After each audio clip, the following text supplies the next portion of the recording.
Okay, thank you very much for all of you. Good afternoon, ladies and gentlemen, and a very warm welcome to our speakers and to all of you. And I'd like also to extend my welcome to colleagues and guests who are participating from the United States and Egypt and elsewhere via the webcast. We have about 30 participants on the webcast, so be prepared for more questions from this side of the world.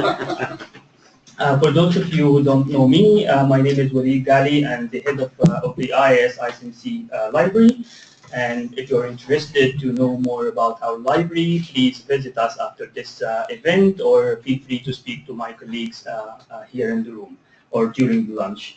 I'm delighted today to introduce our speakers, Dr. Charles Henry, President of the Council on Library and Information Resources, and Peter Herdrich, co-founder of the Antiquity Coalition.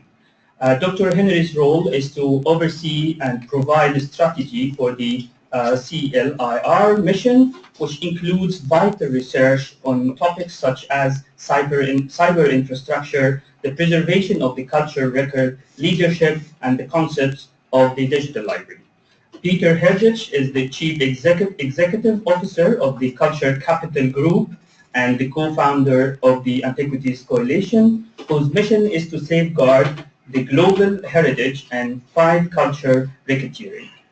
For 8 years, as I know, Peter served as the Archaeological Institute at the Archaeological Institute of America, the world's largest archaeological organization. Peter and I have been communicating since maybe 2015 or early 2016 over issues related to digitization projects in the Middle East, but all of this was remotely. I was lucky to meet with him last November at the Middle East Library Association conference, when we agreed that he kindly agreed to come to our building here to give this talk. The Council on Library and Information Resources is working with the Antiquities Coalition and other institutions in the United States and elsewhere to explore the feasibility and technical prototyping of a digital library of the Middle East, DLME. The DLME would create a digitally based and internationally shared inventory of culture artifacts that include detailed descriptions and images, and confirms the object's ownership and legal status. Images and brief descriptions from the DLME could be made publicly available to encourage a greater understanding of the region's cultural legacy and respect for the importance of the culture commonwealth, while helping to safeguard a fundamentally important expressions of our humanity. It is so sad to see people losing their life every day due to the unsettled circumstance in the Middle East, which unfortunately not entirely in our control. But as we specialize in culture, heritage, and preservation, it's important for us to act to safeguard the heritage. So, because of this tragic losses and ongoing threat to the cultural heritage of the Middle East through destruction, looting, and illegal resale, today's talk will outline the creation process of the digital library of the Middle East and the importance of the collaboration. And collaboration is the key word, and you will hear it a lot today in today's conversation. The focus will be on how the DLME can serve the many communities of interest, from senior scholars to school children. In addition, speakers will provide a coherent approach to the cataloging, our main work as librarian, and description, documentation, and digitization of hidden collections, including providing funding for the critical tasks. It's worth mentioning that the Whiting Foundation recently in the United States that supports work on literature and the humanities has awarded the Council on Library and Information Resources a funding grant to design, implement, and launch a prototype digital library of the Middle East. Without further ado, please join me giving warm welcoming to Dr. Charles Henry and Peter Herdrich. Thank you, Waleed, very much. Hi. I'm Peter Herdrich, and I want to thank you, Waleed, so much for this invitation and for the opportunity to speak here today and to get a chance to converse with you. And when Waleed says collaboration, that really is what this is all about. We really do, you've been to lots of presentations where they say, well, this is going to be a conversation. Well, today we really do want to have a conversation. We are here in service. We are here with the sense that the Digital Library of the Middle East will be a resource for all of us, and we would really like to hear from you about your ideas about how to make the Digital Library of the Middle East a better tool for all of us. I want to say, Wally, to just start, thank you for the ISMC Joint Library and to all our friends here at the Aga Khan University. It's really a pleasure to be here. It's a pleasure to talk to you and see you all. Let's see. Where do I need to point here? Yeah, I will. Okay. Shift to the other side. There we are. Good. Can we make that full screen? Great, wonderful. Thank you. Okay, so our idea was to create the Digital Library of the Middle East, and Dr. Henry, as you know, is the president of the Council on Library and Information Resources, which is a well-known, long-established library organization in Washington D.C. I am the co-founder of the Antiquities Coalition, a much newer organization, also in Washington D.C. We're an NGO. We focus more on the questions of looting and the illicit trade in antiquities and cultural heritage objects. And now what we find is we find ourselves engaged in the fight against terrorism, which, as we know, has become funded by this looting and this cultural destruction.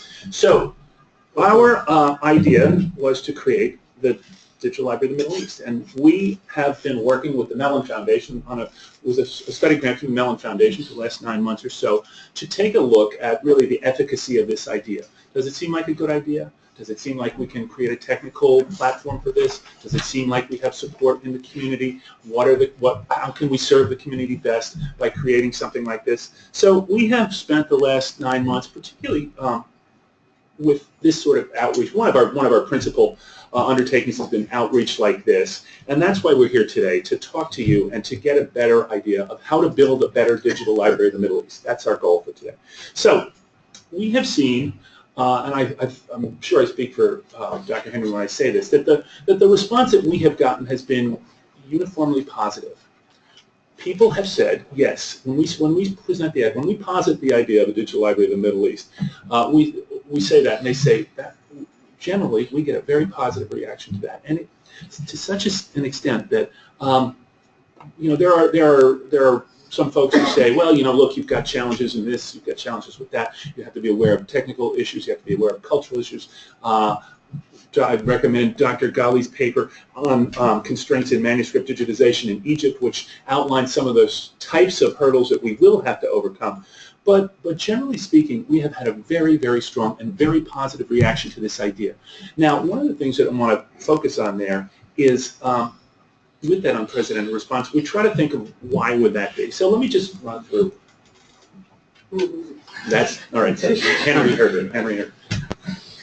Okay, so let's start with what is the Digital Library of the Middle East. I'm not going to read a list of bullet points on the board, but I will tell you what we've conceived this as is it's a single federated website. We will bring together collections that deal with digital collections that deal with cultural heritage material from the Middle East defined broadly. We also will bring those together from collections in the region, but from around the world too. So we've already started work in North America and in Western Europe and in the Middle East and in North Africa. We hope to, of course, expand through Asia and out to the Far East as well. The digital platform will be interoperable. That is, of course, key to make the federation of digital collections easiest. We want to have this to be all open source material. There will be no proprietary platform. There'll be no proprietary code that we will have because we want to, again, make this readily available to people to use as they like. And, of course, the key issue is to provide access to this material. So one of the things that we think distinguishes this approach a little bit is that we're combining library and museum and archaeological material together. It's not just It's not just library materials or just material objects, but we would like to aggregate and federate both kinds of material. So we define cultural heritage broadly as a consequence. We've talked about, can we bring in, of course, books, manuscripts, archives, museum records. Those are all naturals, but we also talk about films, photographs, material, alternate media materials as well. So we want to try to bring that all in, and when we think that those collections, by bringing them all together, by bringing as many objects as we can together, we will be able to reveal more about the culture of the area. All right, so just to review a couple of goals, you'll see these here. I want to just underline 3, really. One is that we hope to have a very light footprint. We are founding a digital library, but we think it's very important for us to not create a big, complex organization with a fancy building that requires constant fundraising and the pressure on that creates. We know that digital libraries tend to fail when they run out of money. It's as simple as that. So we think about financial sustainability. We also think about that light footprint in the sense that we also are not here, we don't want to own anything. We're not looking to create a collection. What we're really doing is we're setting up a platform, setting up a service that people will be able, and essentially a community. Chuck, I know you'll say a little bit more about that, but a community that aligns with this effort and allows us to use collections in a way that we hope will add real value. So it's the idea is a light footprint. We'll also, I think this is important too, we hope to provide resources in this effort so that, for instance, we will, and again, I'm giving a little bit of a tease for later on, but what we'll see is we think that we can do digitization of hidden collections across the Middle East and North Africa. We hope, one of the great challenges in all this is just to have the money to be able to do that. So we have every intention of seeking funds that we'll be able to re-grant to collections so that they can use that money to train, to acquire equipment, to do digitization and get their materials online, and then we will be able to federate that into our website. And then finally, we seek to remind the world something that I think is critically important, and that's that cultural heritage material from the Middle East really is the material that is part of every single one of us. It's part of our cultural heritage. And you can literally say that for everybody around the world. And it's a message that we sometimes lose. Right? But there is no question that that is critical to what we want to do. And we want to get that message across the world. And we want to have people be able to share this material and learn from it and understand it and have it build bridges among all of us. So with that, Chuck, I'm going to hand back to you. And, oops, did I go too far? No, that's good. Either way. Whatever. All right, I think we play a tag team kind of approach to this. Can you all hear me if I'm standing up and not in your way? As Peter was saying, there's obviously a technical aspect to this, and I'll talk, the next slide will give you a brief overview of the open source software that we're planning to implement for the prototype. The cultural implications are, of course, enormous, and as Peter was saying, that within my organization is another very large project called the Digital Library Federation, and this is made up of hundreds of institutions across the world at this point, and encompasses thousands of technical people who are very eager to build digital libraries and digital libraries in service to the cultural heritage. And it was when we've all seen these wrenching scenes and these images of destruction, loss of life, blowing up of temples and burning of books in the Middle East and North Africa region, and my constituency, they were all asking, what can we do? Can we, as technical people interested in digital libraries, can we contribute? And the answer was fairly immediate, yes. I mean, we don't have guns and we don't have blue helmets, but we do build really good digital libraries.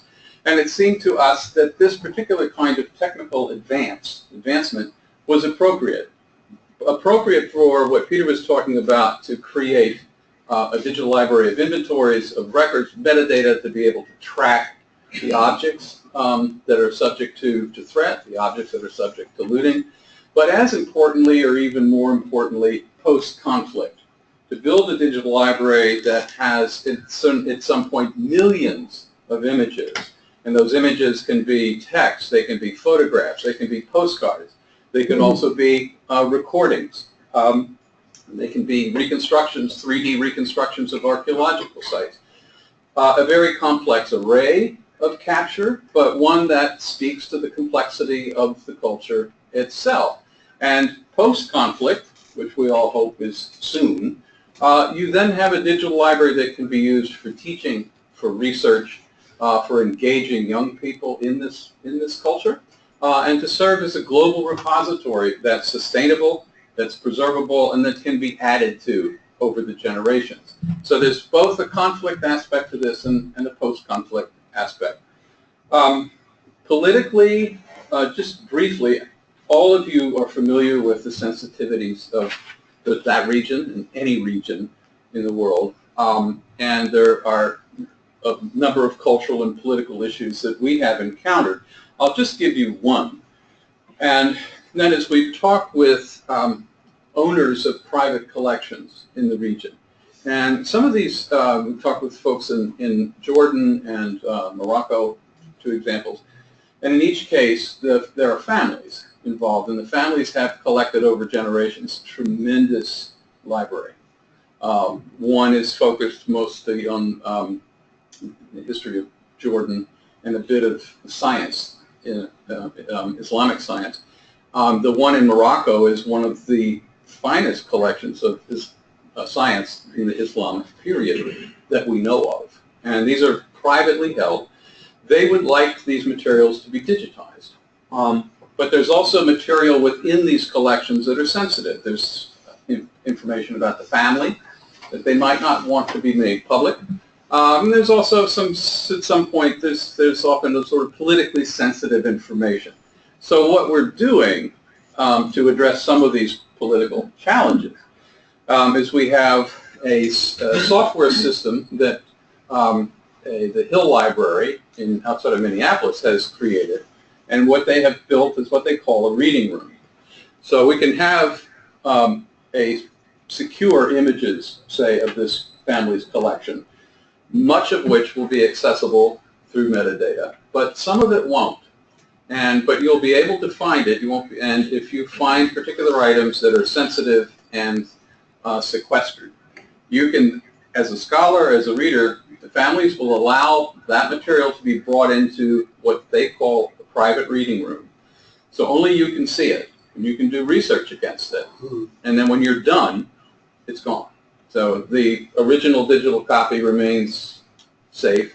You have seen what the family, you have seen what the family's conditions have said you could see, and there's no loss of material. And so these are the kinds of things. We know that everything can't be made public, but we have safeguards to allow for just about all of this information to be made accessible if it's sometimes in a secure individual kind of response. The last piece here, behavioral. The technical side of this is actually not, it's challenging, but it's not daunting. I think the biggest, our biggest goal, aspiration / challenge is behavior. And part of that is, if we can go to the United States, and we're working with a number of universities who have beautiful collections of Middle Eastern manuscripts and books and images. And they have agreed to put all this online within the Digital Library of the Middle East. And one of the reasons they want to do this is because they don't talk to one another. Sometimes, those of you who work on a university campus will know this story right away, that somebody in this library and somebody in this museum don't have any idea what's in their digital repositories. So part of the goal of the Digital Library of the Middle East is to create a kind of behavioral change where people at individual institutions see themselves as participating in a much bigger environment. That it's not just a cataloger in the basement working on manuscripts at Princeton University, but that cataloger is also contributing to the Digital Library of the Middle East and then a global a global project.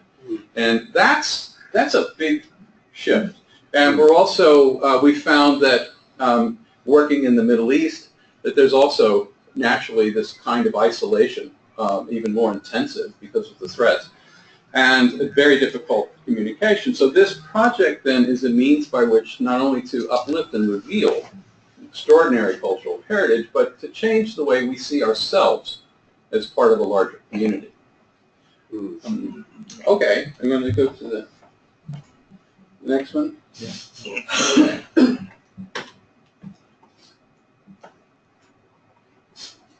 We're going to go back to the... Sorry, go back one. Thanks. There. Back the other way. One more. One more? Yeah, one. There we go. Thank you. Technical specifications. Don't go to sleep, please. This will be quick. This is the main point of all this is all open source. That our funding from the Mellon Foundation and other foundations that we're talking to absolutely insists that nothing is proprietary. So everything that we digitize, everything that we federate that exists now, and everything that we help to digitize in the future, whether it's archaeological objects or books and photographs, again, all of that is publicly available. And that's the major condition of all this grant, all these grants. So those of you who have some knowledge of all this, you can see that IIIF is for images, and the rest are just basically a software stack that allows for the integration of these materials and ease of accessibility. Metadata, there's always questions about metadata. We're trying to keep this project loose, flexible, so we are not expecting to have 30 different fields of metadata input for each object. That would take us well into the next century. We're looking at much more, again, flexible and easier ways to quickly identify these objects. You probably linked open data will be the first approach, so that you will be able to look at these various media. So you have a question on 15th century science in Baghdad, and there's probably manuscripts to that.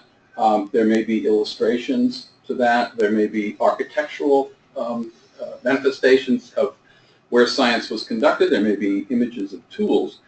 What we want is for you to be able to ask sophisticated questions of this library, and then for it to assemble all different types of media that may be in response to this. So it's not just a portal where you go to manuscripts or a portal where you go to images. It gives you, if it's done well, we do this right, it will give you access to an array of different kinds of expression that's appropriate to your question. We want this to be so much more than, forgive me, a dumb Google search, and so much more than keyword. And we want to facilitate the kinds of intricate questions that this culture deserves and will respond to. So the library, the technical build-out of this library is meant to reflect the complexities of its subject. Okay. Well, we'll have time for questions. Sure. Yeah. Yes. Okay. What's the next slide? So, wait, I think we tag it back to Peter, right? Yeah, and maybe one more. Right. Want to do that? Sure. We are right now.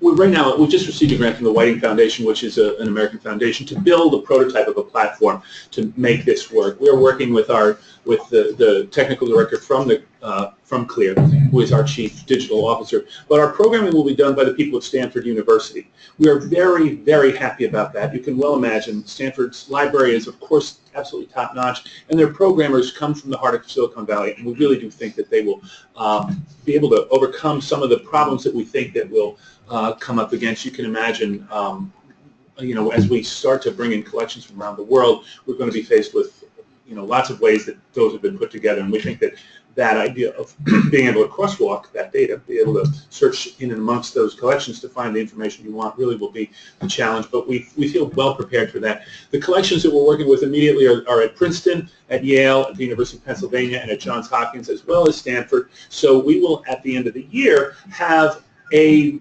visible digital library of the Middle East in the sense that we'll have a website that you will be able to search at least those 5 collections. We hope in the course of time, and by which I mean before the end of the year, to get additional partners involved in that who we would love to bring in. We are absolutely committed to bringing in, we did it first with some American collections because we know them well and we know the libraries quite well. So we thought that, you know, first steps first, but what we really would like to do most, and we think is critically important, is to get collections from the Middle East.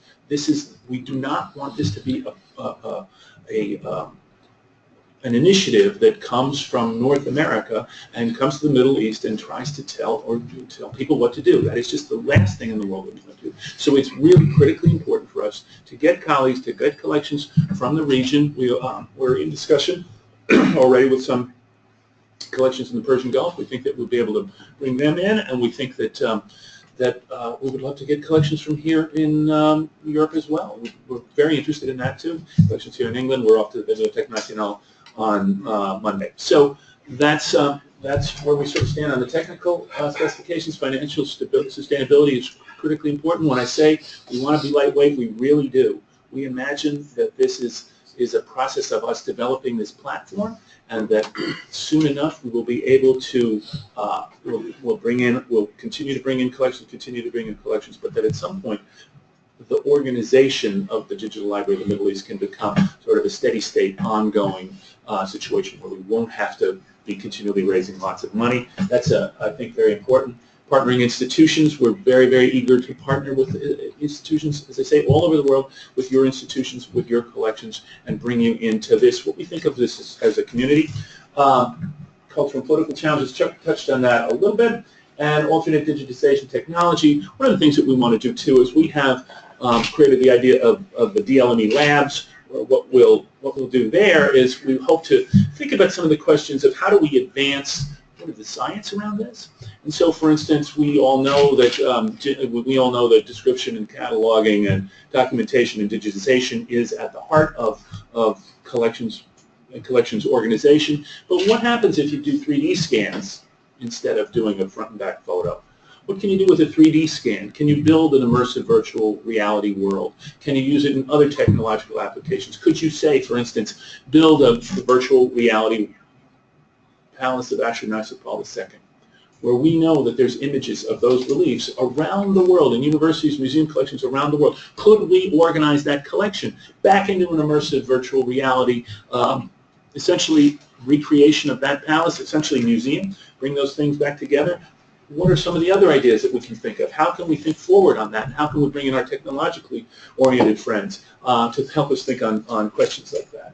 So, I can sure. add too, just to underscore that this project is certainly grounded in the past, ancient Near East moving, but it also moves very quickly into the present. And one example of that was I was at a seminar a few months ago and met the director of Al-Hurra, which is a theater company in Palestine. And it's a wonderful program, if some of you may know of it. And it's using theater in large part to teach younger Palestinian children, mostly, about their culture, so much of which is challenged or lost. And I was talking to the director, and she was very interested in this concept and also said, make it contemporary as well. And she had 2 ideas. One was to capture some of these performances on video that would then be put as part of the Digital Library of the Middle East, and interview the kids, interview the children.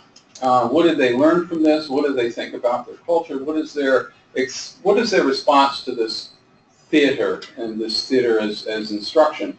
And we thought that was a very interesting idea, and also technically not very difficult to do. And she also suggested that at some point this project interview refugees, and to have those that documentation, which is not easy to get these days, as part of this as well. A repository of those who have been displaced either by violence or the environment or other political actions to get their story and capture their story, and then their story becomes a permanent history as part of this effort. So with that, that is an overview of what it is we're doing. What we would love to do now is ask you, as professionals, as people interested in this area, really, what do you think? How can go back to the original question? How can we make this a better digital library? What would be your concerns? What are things that you think we should be aware of? What are things that you think that we could build on? All those issues we're happy to talk about. It's something that we'd love to be in a dialogue about right now. So I'll ask for. Right, then we open it for the questions. Yes, indeed. Allow me to take this. Oh, there is a mic. Okay, great. Yes. Can you have the mic? Yeah. Thank you. Thank you very much. The name of the project. Thank you very much for this project and this event. I have two questions. The name, if this project only including documentation is about Middle East or about Islamic world in general. And the second question, the name, if it's necessary only Middle East or in general Islamic world. The second question, if, for example, in Spain, I'm from Spain, we have the most important library about the Islamic world. It named Islamic Library. We talk about more than about 8 centuries history, Islamic history in Spain. If in this project, including some collection from Spain or not? Thank you very much. I can take it.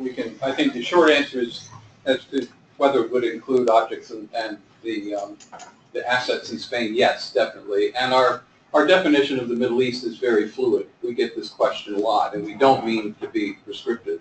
The Islamic culture will be absolutely core to this, but we're also going back well before Islamic culture as well. And I think that, again, that where we probably err is making it almost too encompassing and too deep historically, but that's where we like to start. And so it's meant to be broadly defined and as encompassing as possible, geographically as well as through time. The oldest material that we're dealing with so far is Göbekli Tepe, and that goes back about 12,000 years now in southern Turkey. But that is, I'd say that just to give you a sense of the parameters are very broad here. Did you want to add here? That's great.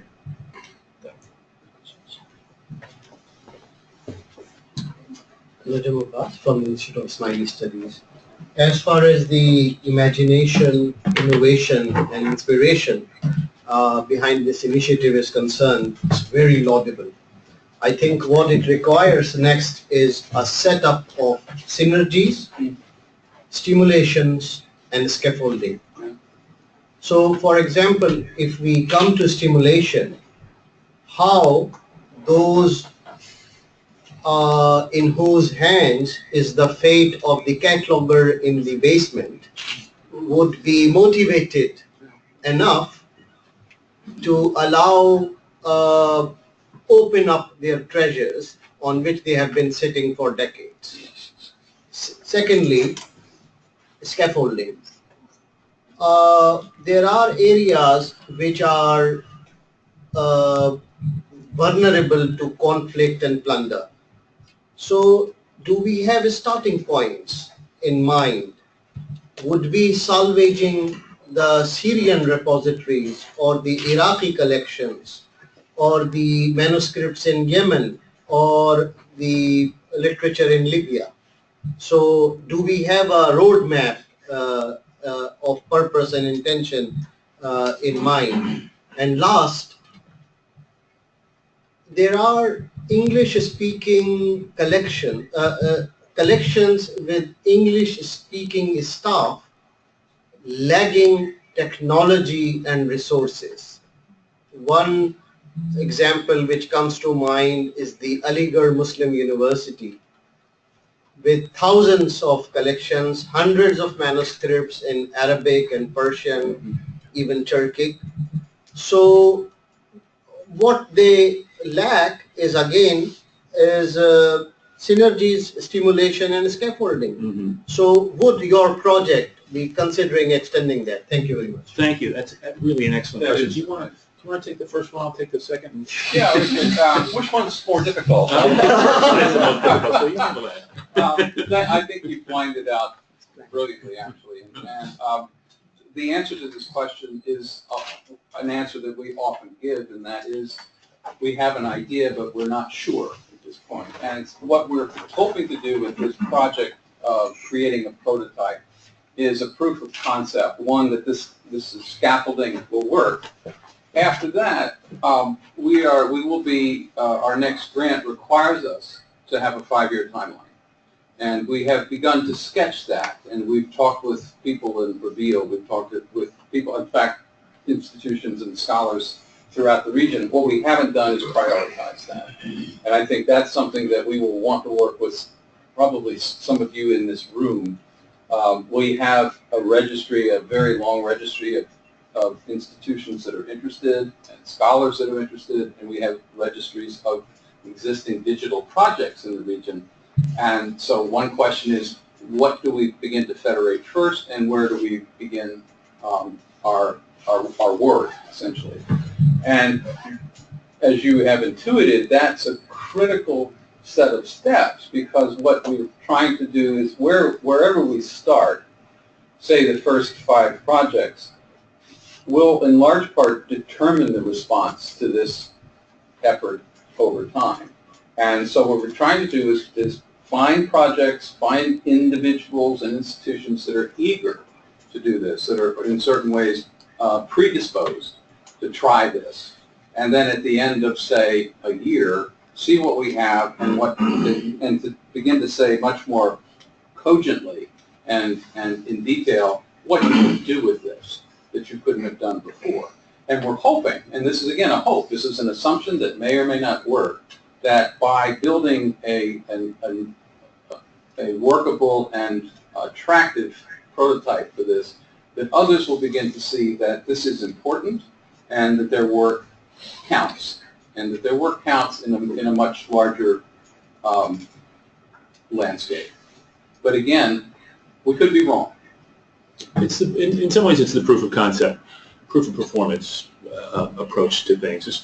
Let's start with some. I personally think that absolutely we should esteem conflict area intervention. I think that's that is what is called for. We originated this idea as we considered what was happening in the world, and we considered collections that were under threat and that are, as we all know, are disappearing. So we think that if we can do that, and if we can put some of those collections at the top of the list, we certainly will. We absolutely have spoken with people in Syria, in Iraq, in Yemen, and in Libya, all 4 of those countries, and do have information about on-the-ground possibilities there. Part of it is in a proof of concept thing. It's we have to start with the stuff that is. We have to start with some things that we can accomplish, and we have to start with some things that are difficult.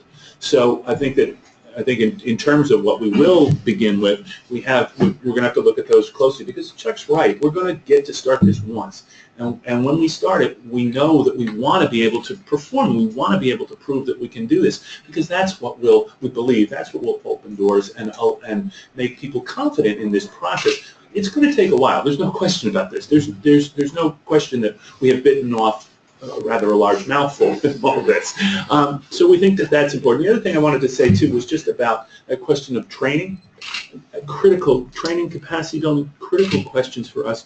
We will, as I say, when we develop resources for this, we will include training and capacity building and equipment in those considerations. And do you want to say a couple words about hidden collections, about the process? I mean, we have my organization sponsors a competition. It's North American based right now. And we get about $4 million a year from the Mellon Foundation to re-grant.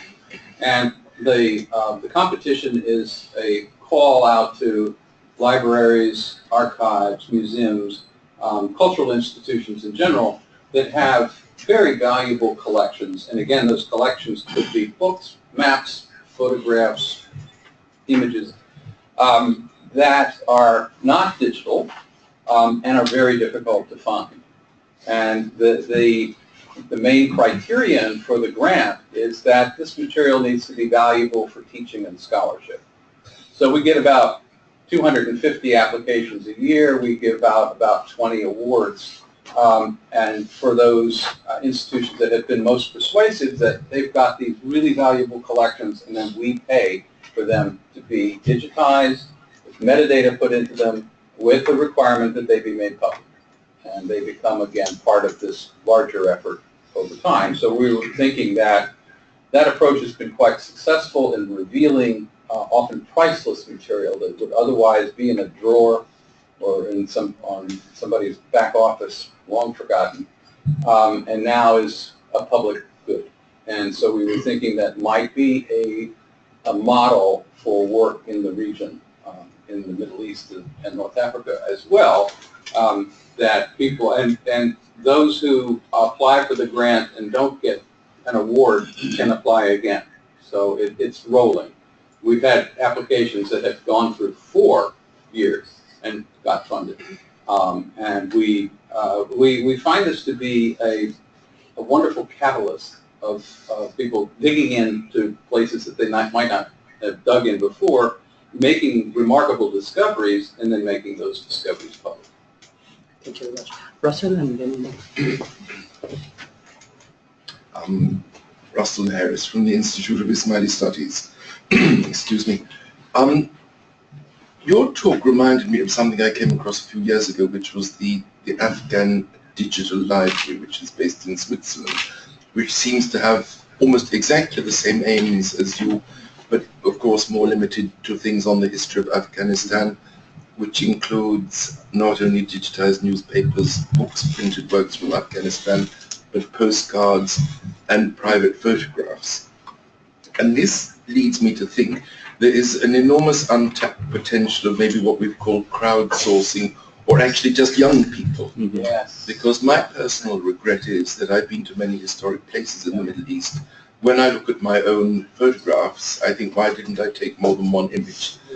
Whereas nowadays, with digital phones, which actually geolocate where you are, and what distance you are above sea level and how far you are from the object, that actually simply saying to young people, if you visit a historic site, upload all your pictures, because at some point these can all be pulled together to make a 3D reconstruction. So I was going to say, have you got, as part of your project, any sort of call to young people, just photograph everything and give it to us? We do. I mean, yes, the answer is, and we're very excited about this too, particularly young people who take hundreds of pictures, and we'll be able to digitally remove them from these pictures and focus on the objects too. But yeah, I mean, in photometry and other kinds of software now can reconstruct hundreds to thousands of images into a very compelling 3D representation. And we hope that this will be, we are hoping and assuming this will be core to this project as well. Thank you.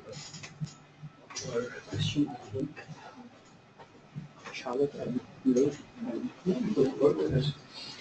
Hi, I'm Charlotte Whiting from ICT. I had a question about your mention of objects in these 3D sort of imaging and recording and so forth, including that in your work as well. And I wondered if you were going to be collaborating with any of the big archaeological projects that exist that are already digitizing and sort of doing quite big, large-scale projects around the Middle East and collecting information in that respect as well. There's one at Oxford that I immediately think of, Johanna, that you might have come across. And there's also the one at Durham University that's collaborating with Syria and linking their platform to the SMR that's being used in Syria, so that once Syria's sort of back up and running, it would be genuinely useful to the Antiquities Authority there. So I suppose there's a two-pronged question there. One is the collaboration thing, and one is also compatibility of your platform with existing SMR systems around the Middle East? The answer to that is a resounding yes. We won't be seeing Yamena until 4:30 this afternoon. So yes, in fact, those will be, I think those will be critically important contributors to the effort. My background is more on that side of the equation, certainly less on the library side, more on the archaeological side. I was publisher of Archaeology Magazine and the CEO of the Archaeological Institute of America, so I know many, many excavators, and some of the most wonderful of all are the ones who really have advanced in the digital archaeology world, digital archaeological world. So there's a treasure trove of that material. You know what is also tremendously interesting, though, that sort of crosses both sides of the equation is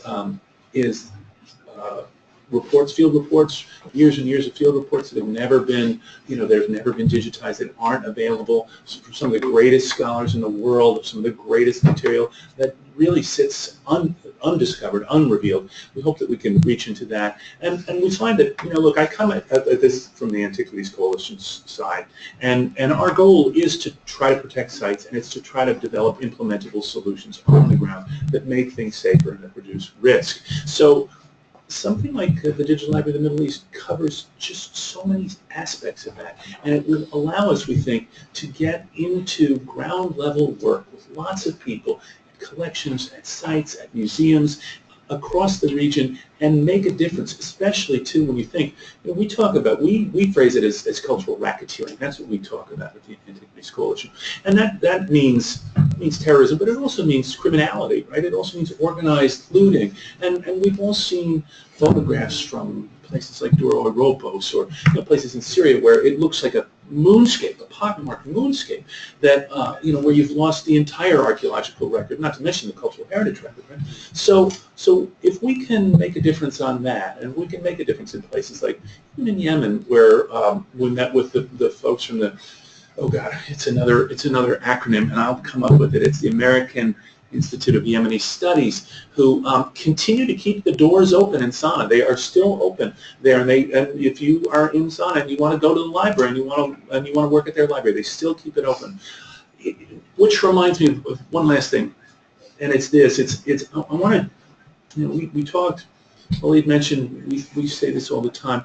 This is also a human crisis, right? We need to keep that in mind. That that there are people here, people in Sana'a who go to the library every day despite the fact that bombs rain down around them.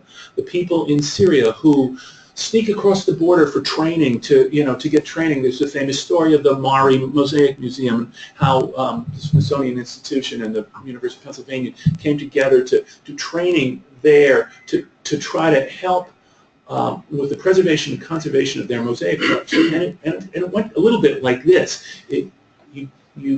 You take vegetable glue, you take Tyvek, and you take sandbags. Put the vegetable glue on mosaic, you put the Tyvek up, and you put sandbags on top of it. And that seems to be a very effective way in a war zone, in a conflict area, to be able to protect mosaics. And they did that at the museum, and there's a wonderful archaeologist, her name is Salam Al-Qatar. She's at the University of Pennsylvania now. She's former at the DGAM in Syria, and she said, and she wrote this up and talked about how successful they were with it. But the thing that really resonated with me in that paper was that she also said, but look, remember this, and remember this when you think of this entire crisis. There are people here who are behaving heroically.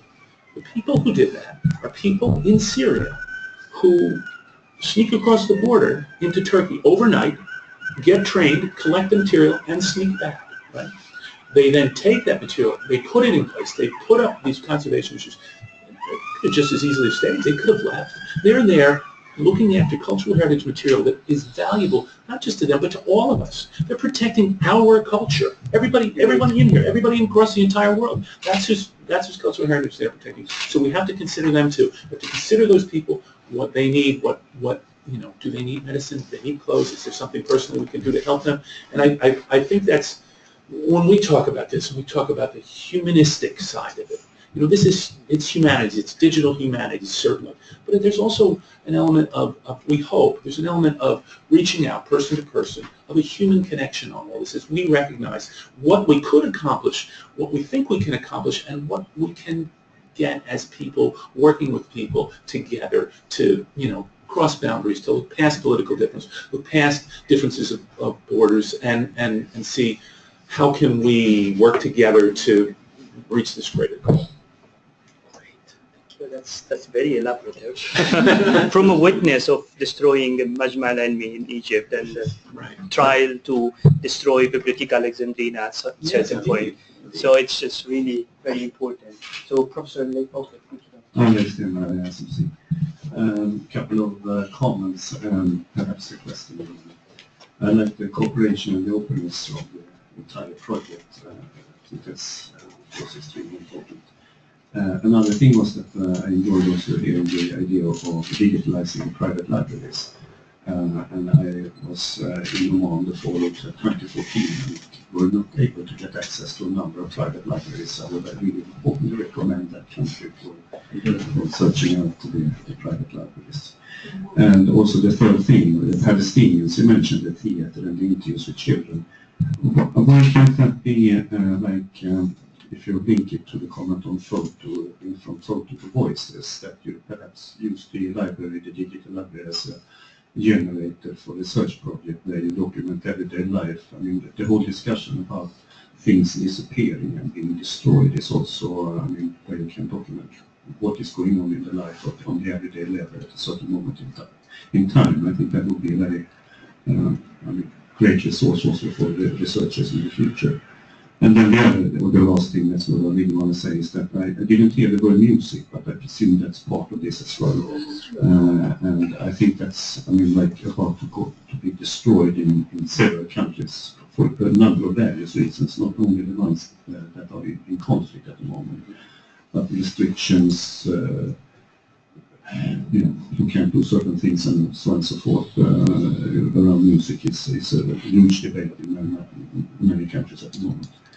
The Syrian Film Archive, I've been trying to generate money in order to save Syrian film the last couple of months. It's not so easy, but there are about 500 Syrian films from the 1920s and onward that are now, a large majority of them exist in only one hard drive in the world at the moment. And you know that if that hard drive disappears, something happens, then you don't have the access to that film archive anymore.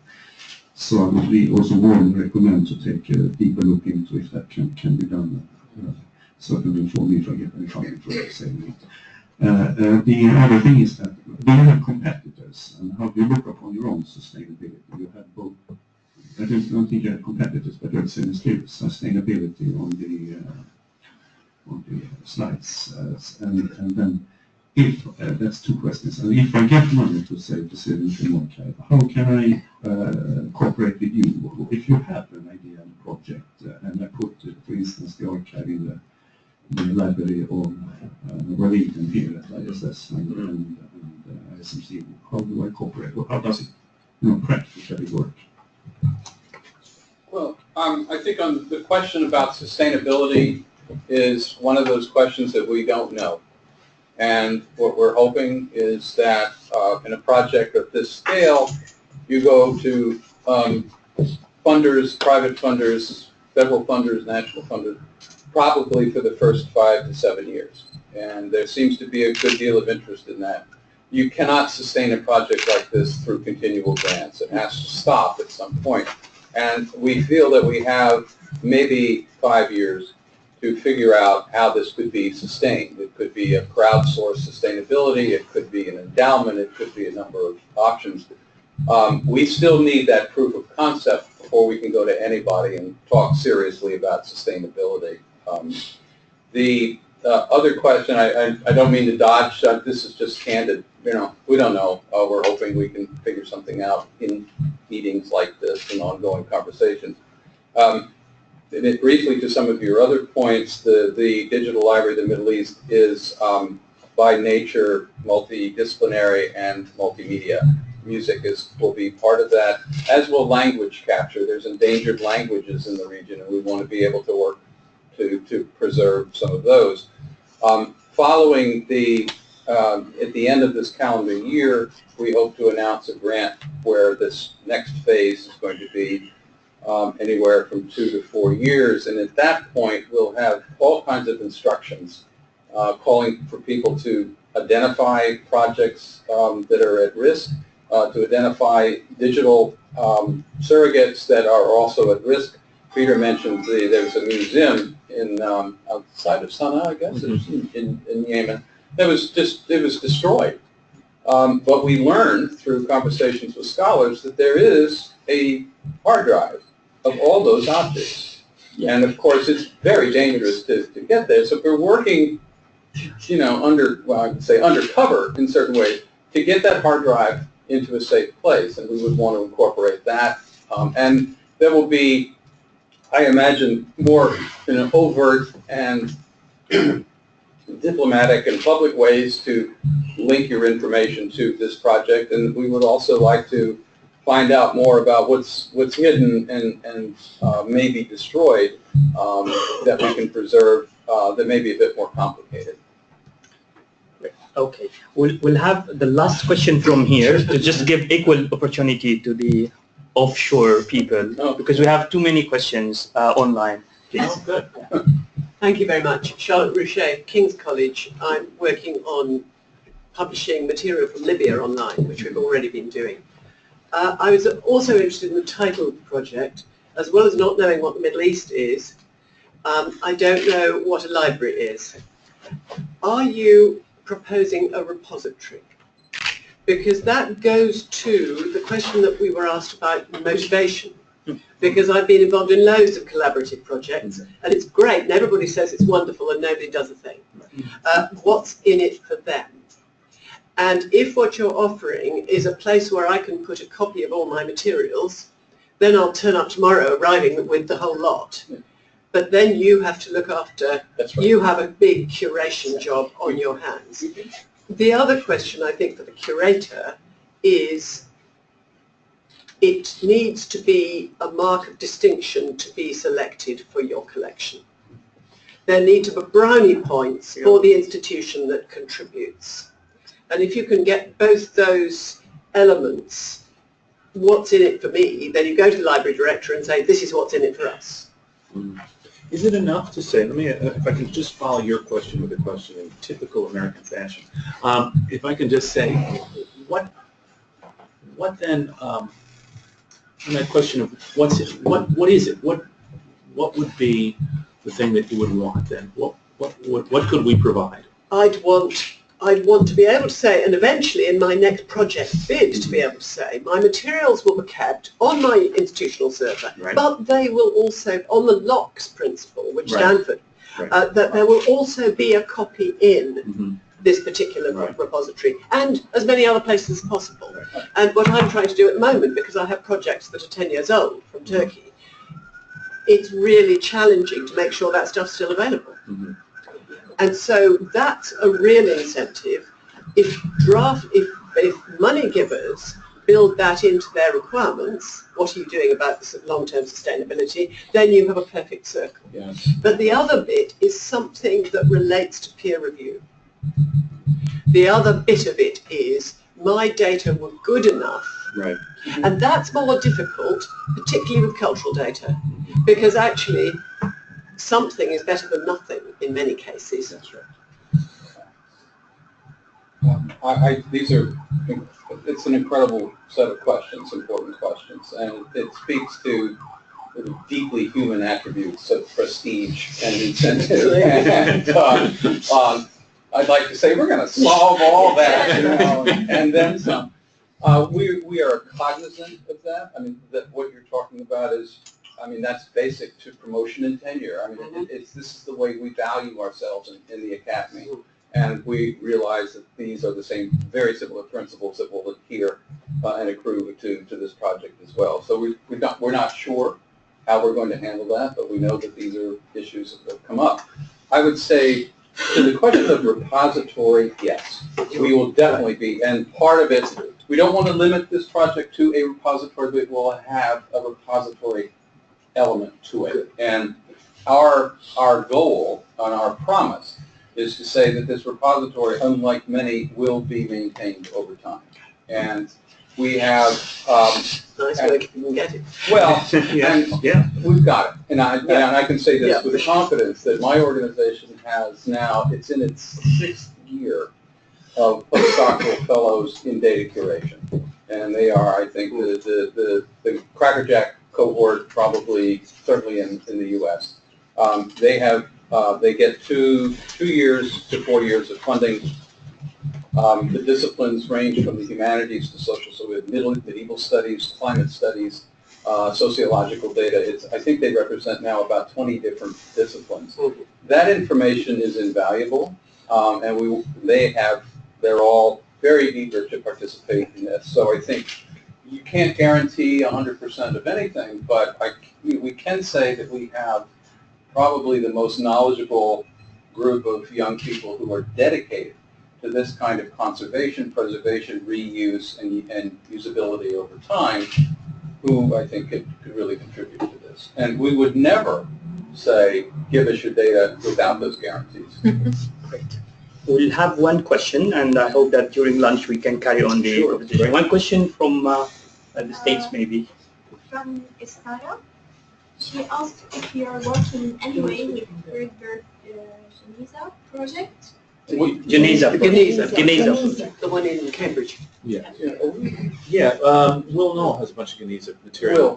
We are through Penn. Yes, through the University of Pennsylvania is the answer. We'll talk with them on Tuesday of this week about just that. They're one of our original partners on our Whiting grant, and they have a collection of that material. And so the answer is yes. We look forward to getting that. And that, you know, I get enthusiastic about this, and I should always say, yes, our plan is to have that on the first pass on the original platform of the Digital Library of the Middle East when that comes out at the end of the year. Okay, then it's my turn now to conclude. I had too many questions, but I will leave it for later. Okay. But just, I mean, it's so interesting because I've been involved in so many digitization projects in the Middle East, and you saw when I was writing from the perspective of we always stop at the level of digitization, which is, to me, is the underground. It's nothing, but to do the technical work and digitization, it's the concept of delivery. And I think your project is so promising. I mean, looking at the project from the educational perspective and making it available for courses and universities to utilize to deliver better education, and even in the Middle East.